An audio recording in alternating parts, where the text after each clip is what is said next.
Hey, welcome everyone. I want to start this evening by doing an overview of this 2-week retreat that we just had with Beth Upton. Um, so this will be mainly to share some of the insights that we had with those of you who didn't have the wonderful opportunity to attend this amazing retreat. Because the teacher, Beth Upton, does these group interviews, um, you get to see, you get to observe where other people are at in their practice and how she coaches or guides them, to move their practice deeper. And that was really wonderful to witness. So in my mind, there was sort of the progression that I saw uh, in say in any of our meditation practices is the first sort of stage seems to be dealing with core emotional wounds. Then the next one is dealing with the hindrances. The next is developing access concentration. Next is developing the jhanas, and then from there the insight practices that lead to awakening. So going back to the first two sort of stages, dealing with core emotional wounds and dealing with the hindrances, um, this is going to become obvious to you when you sit down with your meditation object, let's say the breath, and you're attempting to focus on it, and then you get like pulled away with wandering mind or distractions. Um, so if these are just thoughts, then what we want to do is let go of them. And it can be just a simple thing if it's not too strong of a distraction or a hindrance. We can often just say, like, hello, but don't have time to talk to you right now, and just come back to your meditation object. They say it's like you're walking down the street downtown, and on the other side of the road on the sidewalk is a friend walking the opposite direction, and you just kind of wave, but you just keep on going. You don't stop and have a chat. So that's sort of like the image to use for this. Now, if it's a little bit stronger and it still just seems to be thoughts, we have the guidance from the Buddha from the middle length sayings, the Majjhima Nikaya number 20, where the Buddha gives 5 ways to let go of thoughts. Now, if what's pulling you away, you use one of the Buddhist, 5 ways to let go of the thoughts, or just the very simple thing of hello, goodbye, and back to your breath. If that's not working, if you're repeatedly getting yanked away, or there feels like there's a big emotional component, um, then we want to, this is more an emotional thing. Like, so if you're not immediately aware of it, but you're like repeatedly getting pulled away with the same kind of thoughts, well, then there must be some kind of an emotional component underlying that. That's why you're not able to come back to your meditation object. So then you just want to just investigate a little bit and see, okay, what's that emotion? Or the emotion may be hitting you in the face, so you don't have to go looking for it, it's right there. But in either case, what we want to do in this situation is not let go, which is what we want to do with the distracting thoughts. We want to use the holding technique to just like get out of our head, be down in our body, find out where that tension or physical feeling is that is associated with the emotion. Welcome it. The reason we want to welcome it is these emotions can be really hindering to our meditation practice. So now that they've sort of come up and shown themselves to us, we have an opportunity to do some healing. So that's why you want to really have this attitude of welcoming. And then you just want to send love. You just want to, hold that physical sensation, that's the physical aspect of the emotion. You just want to hold it with love, um, until it morphs into something else or dissipates or whatever.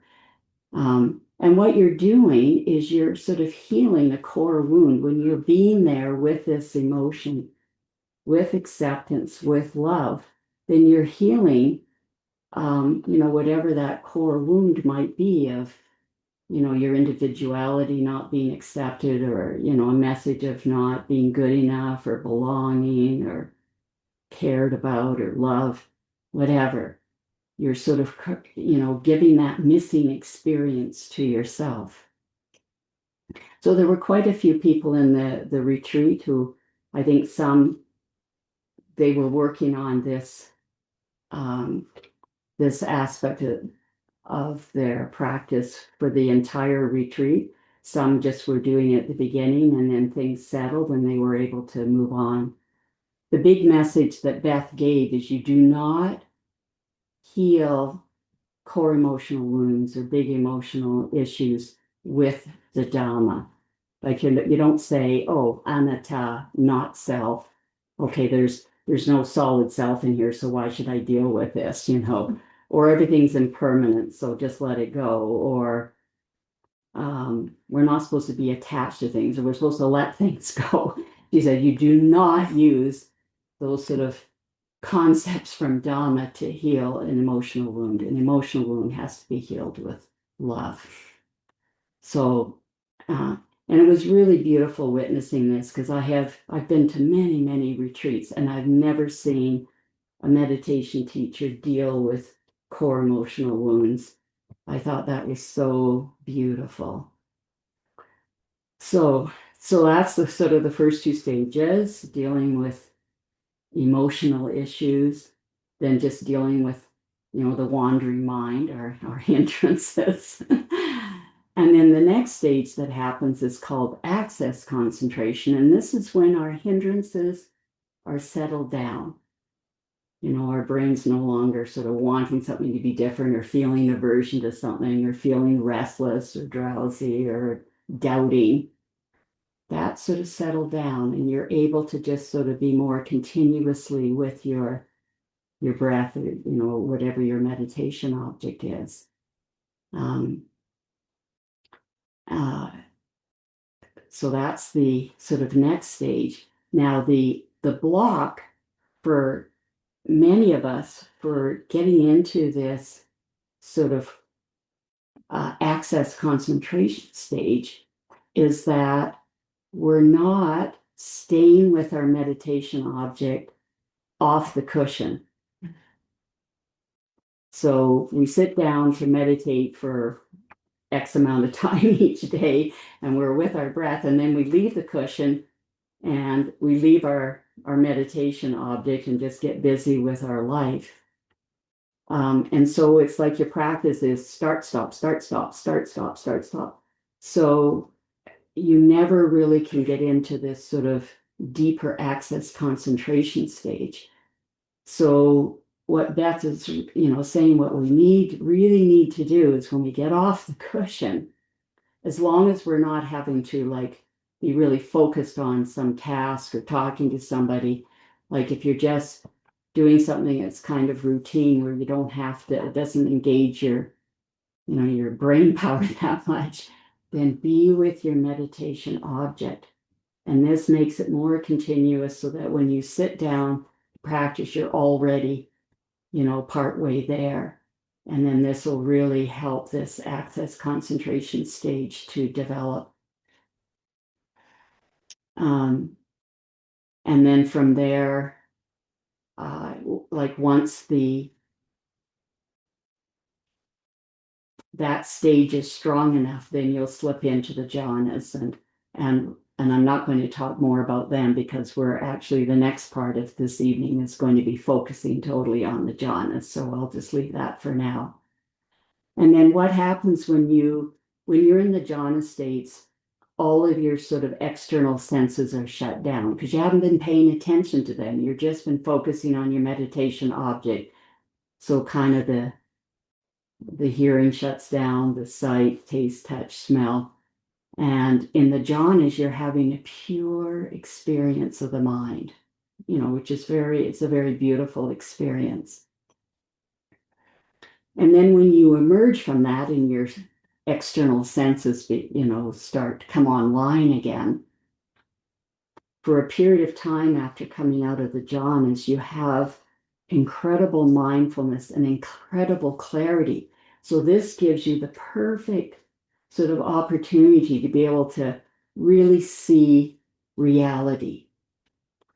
So these are the insights, like, seeing reality clearly are the insights that are what brings us to the levels of awakening, which bring us to the end of sort of mental suffering.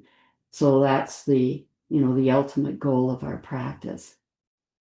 Anyway, so that's just sort of a quick overview of this retreat that we had. And what I thought would be really helpful would be to play Beth's series of talks that she gave on all of the jhanas. So it'll be a nice review for those who were at the retreat and good information for those of you who weren't at the retreat.